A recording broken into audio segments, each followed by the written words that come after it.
পরম করুণাময় এবং অত্যন্ত দয়ালু।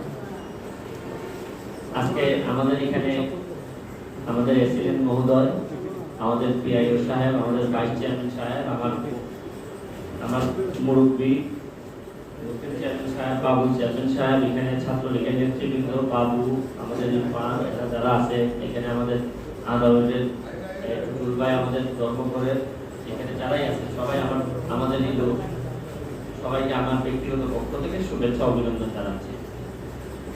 আসলে আপনারা জানেন যে এমপি হওয়ার পর আমার জানা আছে কিনা আগে ইন্ডিয়ান ত্রাণ সাহায্য আগে কই যাইতো আমরা জানতাম না, পাইতো কিনা এইটা আমি জানি না, কিন্তু কে পাইতো, কিভাবে পাইতো, কারা নিত কেউ জানতো না। আমি এমপি হওয়ার একটা কাজ করছি, একেবারে বুক ফুলাইয়া ইউনো অফিসের মধ্যে একটা বড় অডিটোরিয়ামে বুক ফুলাইয়া বলতেছি যে আমরা ত্রাণ দিতেছি, অমুক অমুকরে দিতেছি, দেখেন যে আমরা সঠিক লোকরে দিতেছি কিনা না কিনা 2 নম্বরই করে বিচার দিতেছি। এই প্রথম আমার জানা মতে এই প্রথম যে চা বাগানের শ্রমিকরা 5,000 টাকা পাওয়ার কথা, এই 2-1 মানুষের নামে অভিযোগ আইছে, তারা 500 টাকা করে কাইটা নিতেছে। কত কইরা? মানে আইছে কত? 5,000 দেয় কত? 4,500। কয় বেটি তোরে আমি যদি আনছি দিতাম, তুই আমায় দিতে না 500 টাকা। এই যে আমি ঢাকা থেকে বইয়া খবর পাইছি যে ওই কাটিং চলতেছে, কিটা চলতেছে, আমি প্রশাসনকে বইয়া দিলাম যে আমার বক্তব্য পরিষ্কার, আমি ওই দুনিয়ার থাকতাম না, কিন্তু তারপরও কেউরে 2 নম্বরই করবার লেগে দিতাম না। আর তার সাথে 2 নম্বরই করে আমার সাথে করো। ওই যে বেটা সারা বছর বইয়া টাকা 5,000 টাকা পাইবেন লেগে 12টা মাস তার এখান থেকে 500 টাকা নিবে। আরে 500 টাকা তো কম, 2,000 নিব। কারণ নিরিও বেশি দেখতে মনে করে 3,000 যে 22 বেশি, 5,000 লাগতো না রে বাবা। কিন্তু আমি জানি না আপনারা কিটা দিতাম পারবো, তবে জননেত্রী শেখ হাসিনার সরকার যা দিব তারে বাড়াইয়া হইলো কিছু দেওয়া, এটা আমার দায়িত্বের মধ্যে করে লাগে। আপনারা আমার মতো বুদ্ধি এমপি বানাইছেন। ওনাই নির্যাতিত নিপীড়িত মানুষের পক্ষে কেউ থাকতে চায় না, সব থাকতে চায় বড় বড় হেড অবলালকের পক্ষে, ওই মুসলিম চেয়ারম্যানের পক্ষে, ওই বাবুল চেয়ারম্যানের পক্ষে, এরার পক্ষ থাকতে চায়। মনে করে যে আরে গরিব মনে নেতৃত্ব, এটা বেশি মানুষ কিছু বললে অসুবিধা কিটা, ওইটা মনে করে অনেকে, কিন্তু না। আর আমি এবার দেখছি যে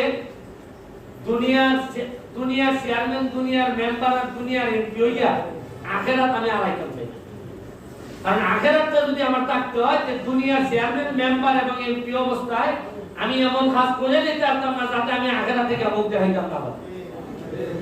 আপনারা রিটার্নের মধ্যে বস্তা, এক একটা বস্তার মধ্যে লেখা আছে যে কিটা কিটা পাইবে। একটা বস্তা তুলছেন দেখে একটু,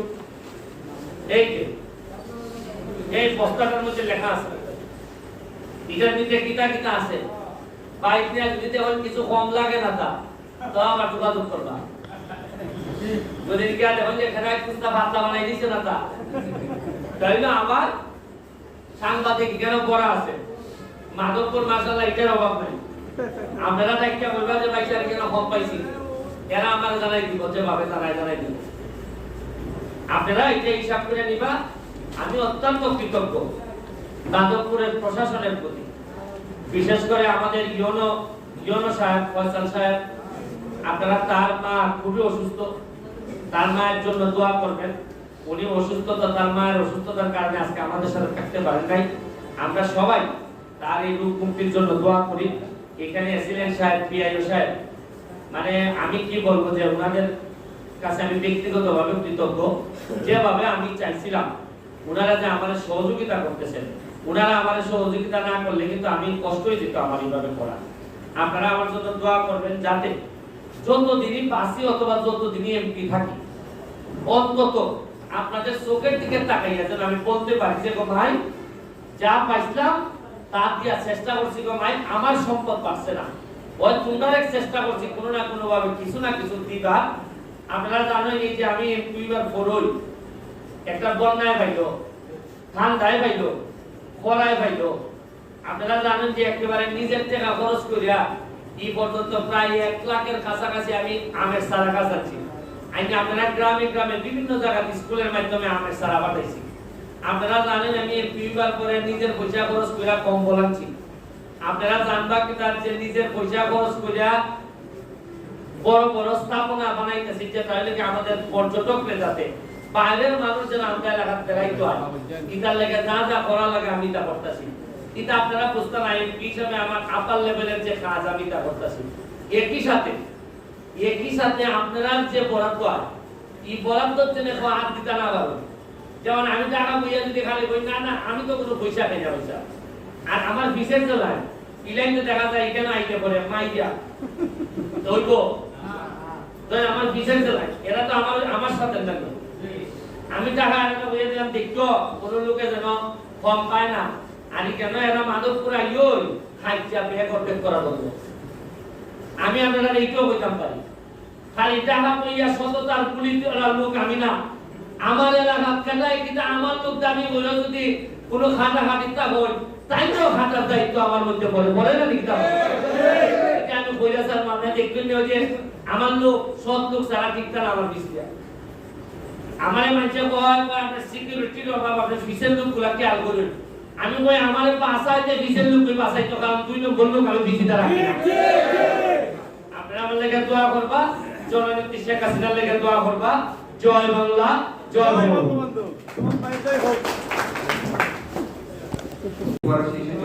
গোষ্ঠীর জন্য আজকে যারা এই ত্রাণ পেয়েছেন, অর্থে পেয়েছেন এবং ভবিষ্যতে এই কার্যক্রম অব্যাহত থাকবে। তো আমার আপনাদের কাছে অনুরোধ, যারা আজকে পেয়েছেন এটি মাননীয় প্রধানমন্ত্রীর উপহার হিসেবে ব্যবহার করবেন।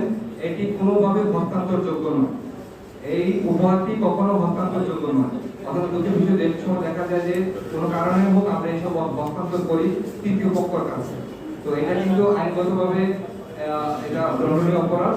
তো আজকে অনুষ্ঠানের মাধ্যমে আমি আবারও আমাদের প্রধানমন্ত্রীকে, আমাদের সম্মানিত আমাদের আজকের এই নির্বাচিত যে হবিগঞ্জ এবং মাধবপুর উপজেলার স্যারকে ধন্যবাদ ও কৃতজ্ঞতা জানিয়ে আমি আমার এই বক্তব্য এখানে শেষ করছি। সবাই ভালো থাকবেন। জয় বাংলা। আমাদের এই সিলেট অঞ্চল বন্যাপ্লাবিত হয়েছে, আমাদের প্রাকৃতিক দুর্যোগে আমরা আক্রান্ত হয়েছি। তো আমাদের মাননীয় প্রধানমন্ত্রীর নেতৃত্বে আমাদের বর্তমান সরকার সবসময় যারা আজকে দুর্যোগ ক্ষতিগ্রস্ত যারা আছে তাদের পাশে সবসময় ছিলেন এবং আছেন।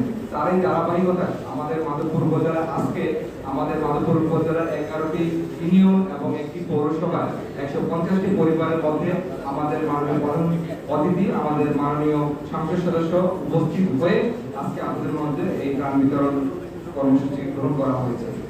আমি আমাদের আজকের এই অনুষ্ঠানের পক্ষ থেকে, উপজেলা প্রশাসনের পক্ষ থেকে আমাদের প্রধান অতিথি আমাদের মাননীয় সংসদ সদস্য সাইদুল হক সংস্থাকে আমি অত্যন্ত ধন্যবাদ ও কৃতজ্ঞতা প্রকাশ করছি। ওনার অনেক গুরুত্বপূর্ণ সময়ের মধ্যে থেকেও উনি আজকে আমাদের